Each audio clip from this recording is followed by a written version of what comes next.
Hi Dinesh, Ajay. Welcome to maths ముచ్చట్లు. Okay.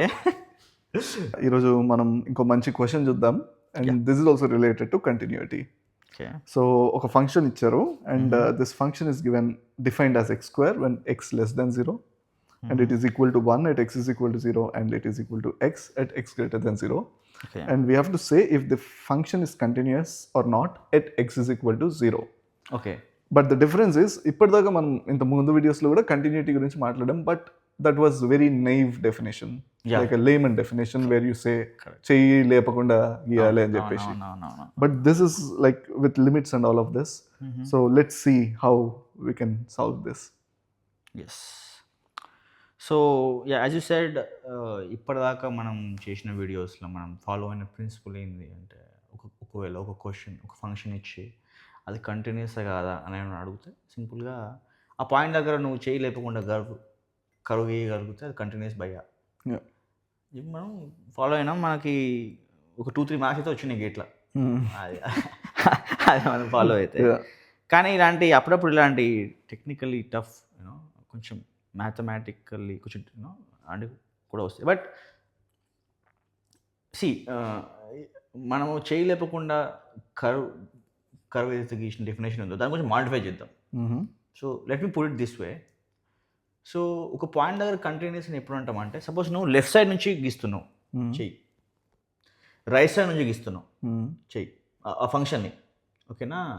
ఈ రెండు ఫంక్షన్స్ వచ్చి ఆ ఫంక్షన్ వాల్యూ ఏదైతే ఉందో అదే పాయింట్ దగ్గర కనెక్ట్ అయినాయి అనుకో, దాన్ని మనము కంటిన్యూస్ అని చెప్పి అంటాం. ఏమన్నాము, చేయలేపకుండా గీసిన దాన్ని నేను ఇంకో విధంగా పెట్టిన. ఏంది, లెఫ్ట్ సైడ్ నుంచి వస్తున్నావు, రైట్ సైడ్ నుంచి వస్తున్నావు రీచ్ కాలేదు. It's very important. ఓకేనా? సో ఎట్లయినా మనకి ఉంటుంది 2025 విజన్, 2035 విజన్ అని, మనం ఎప్పుడు రీచ్ కాము అది, కానీ అప్రోచ్ అవుతుంటాయి అంటుంది కదా. సో దీన్ని నువ్వు మ్యాథమెటికల్గా పెట్టినావు అనుకో on paper, let us see how it would look. Okay, that's what you will say limit, right? Like limit x extends to 0 minus అంటే లెఫ్ట్ సైడ్ నుంచి x = 0 అని అప్రోచ్ అవుతున్నావు. Similarly limit x extends to 0+ అంటే right side నుంచి approach అవుతున్నావు ఆ పాయింట్ని. So ఇందాక మనం కంటిన్యూటీ డెఫినేషన్ మళ్ళీ ఒకసారి తీసుకుంటే, ఇందాక మనం మాటలలో ఏమన్నాము, లెఫ్ట్ సైడ్ నుంచి 0 అప్రోచ్ కావాలి, రైట్ సైడ్ నుంచి 0 అప్రోచ్ కావాలి, చేయలేకుండా ఉన్న డెఫినేషన్ని. సో దాని ప్రకారం ఏంటిది, ఈ limit x extends to 0- should be equal to limit extends to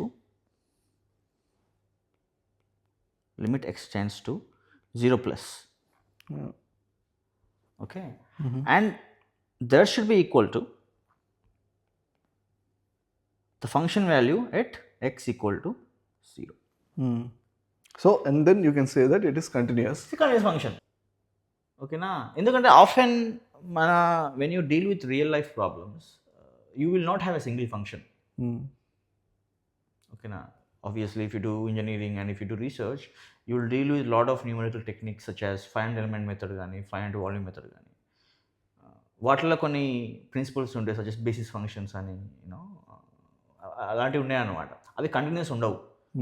ఒక డొమైన్లో ఒక ఫంక్షన్ ఉంటుంది, ఇంకో డొమైన్లో ఇంకో ఫంక్షన్ ఉంటుంది, కానీ అవి కంటిన్యూస్ కావాలి పాయింట్ దగ్గర, అప్పుడే నువ్వు ఆ మెథడ్ అప్లై చేయగలుగుతావు. సో అవన్నీ they kept in mind and they ask you these kind of questions. So given this definition, let us see మనకి ఇచ్చిన ఫంక్షన్ కంటిన్యూస్ కదా మనం చూద్దాం. ఓకేనా? So x is less than 0 దగ్గర నాకు x² ఉంది అంటే ఏంది, it will look like this, right? And x greater than 0 దగ్గర నాకు x అని ఉంది అంటే ఏంది, అది it will look like straight line. ఇదేమో x², ఇదేమో x. కానీ x = 0 దగ్గర ఇట్ ఈస్ 1 అని చెప్పి డిఫైన్ చేశారు. ఇట్ ఈస్ 1 అంటే ఒక పాయింట్ దగ్గర మాత్రం ఇట్ ఈస్ 1. ఇప్పుడు మన డెఫినేషన్ ప్రకారం ఏంటిది,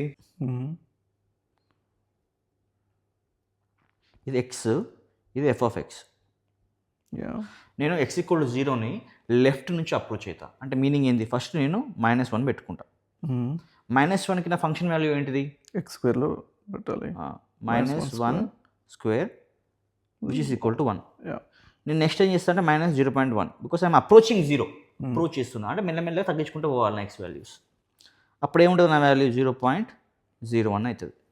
Yeah. నేను అట్లా తీసుకొని 0.00001 తీసుకున్నాను అనుకో, నా వాల్యూ 0.000001 అవుతుంది. అంటే ఇంట్యూటివ్లీ నాకు ఏం అర్థమవుతుందంటే ఇది 0కి అప్రోచ్ అవుతుంటే నా వాల్యూ కూడా 0కి అప్రోచ్ అవుతుంది. Yeah. But as function is defined is never equal to 0. ఎందుకంటే నా అది డిఫైన్ అయ్యారు ఫంక్షన్ బాయ్ 0 దగ్గర నా ఫంక్షన్ 1. Yeah. ఓకేనా. సిమిలర్లీ నువ్వు రైట్ సైడ్ నుంచి అప్రోచ్ అవుతున్నావు అనుకో, ఇక్కడ ఎక్స్ ఇక్కడ f(x). So X greater than 0కి నా ఫంక్షన్ ఏంటి ఎక్స్. సో నేను ఫస్ట్ 1 తీసుకుంటా, నా వాల్యూ 1 ఉంటుంది.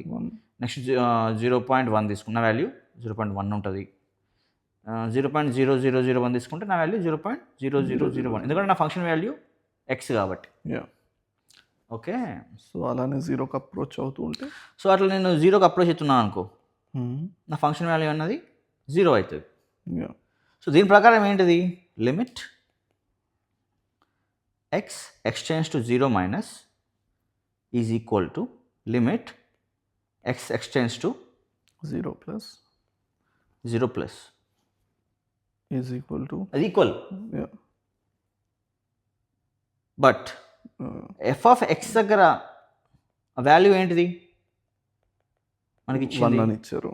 1 రైట్. కాబట్టి these both are equal but they are not equal to f(x). సో ఈ లాజిక్ ప్రకారం చూసుకుంటే సి అన్నది correct. And that's why it's very very tough concept. It's actually 2 marks question in GATE if you remember right. Okay, thanks Dinesh. ఈరోజు నీ వల్ల నాకు గేట్లు 2 మార్క్స్ వచ్చినాయి. ఇవే తగ్గించుకుంటే బాగుంటుంది. చలో, see in the next video then. Yeah. Bye. Bye.